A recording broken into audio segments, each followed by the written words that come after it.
Hai teman-teman, selamat datang kembali di channel kita.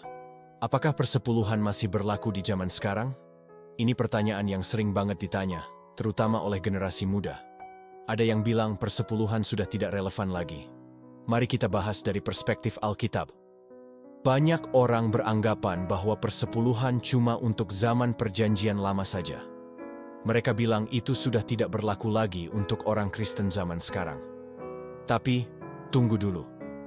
Mari kita lihat dengan teliti apa yang sebenarnya dikatakan Alkitab. Pertama, Abraham memberikan persepuluhan kepada Melkisedek 430 tahun sebelum hukum Musa ada.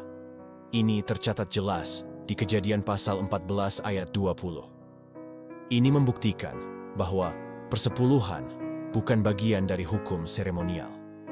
Kedua, Yesus sendiri secara langsung mengakui persepuluhan dalam Matius 23 ayat 23. Dia berkata kepada orang Farisi, "Kamu membayar persepuluhan dari min, adas manis, dan jintan, tetapi mengabaikan hal-hal yang lebih penting dalam hukum Taurat, yaitu keadilan, belas kasihan, dan kesetiaan.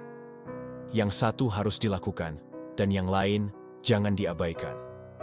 Jadi jelaslah bahwa persepuluhan bukan cuma aturan hukum Musa yang sudah berlalu, tapi prinsip kekal yang jauh lebih dalam dan mendasar. Menurut pemahaman Alkitab, persepuluhan itu: pertama, pengakuan kepemilikan Allah.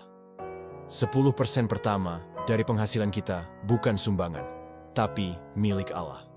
Maleakhi 3 ayat 8 bilang menahan persepuluhan sama dengan merampok Allah. Kedua, ujian kesetiaan. Allah bilang, "Ujilah aku dalam hal ini." Bukan soal uang, tapi soal trust dan prioritas hidup kita. Ketiga, sistem dukungan pelayanan. Persepuluhan khusus untuk mendukung pelayan penuh waktu, seperti suku Lewi yang tidak punya warisan tanah. Dalam Alkitab juga dikatakan, persepuluhan adalah kudus bagi Tuhan dan harus dikembalikan kepadanya. Dalam praktiknya, kita dapat mengembalikan 10% penghasilan kotor untuk berbagai keperluan pelayanan. Menggaji pendeta dan penginjil, mendukung misi global, membiayai pendidikan teologi, dan keperluan operasional gereja. Dan yang menarik, banyak orang Kristen bersaksi bahwa 90% yang tersisa dengan berkat Allah ternyata lebih mencukupi daripada 100% tanpa berkatnya. Ini bukan matematika duniawi, tapi matematika surgawi.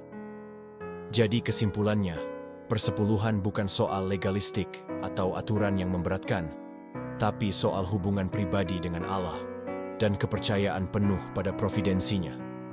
Ini bukan beban yang harus kita pikul, tapi privilege luar biasa untuk berpartisipasi langsung dalam misi Allah di bumi ini. Nah, gimana menurut kalian?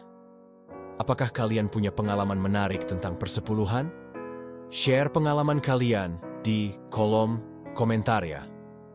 Jangan lupa like video ini kalau bermanfaat dan subscribe untuk konten Kristen lainnya. Sampai jumpa di video berikutnya. God bless you all.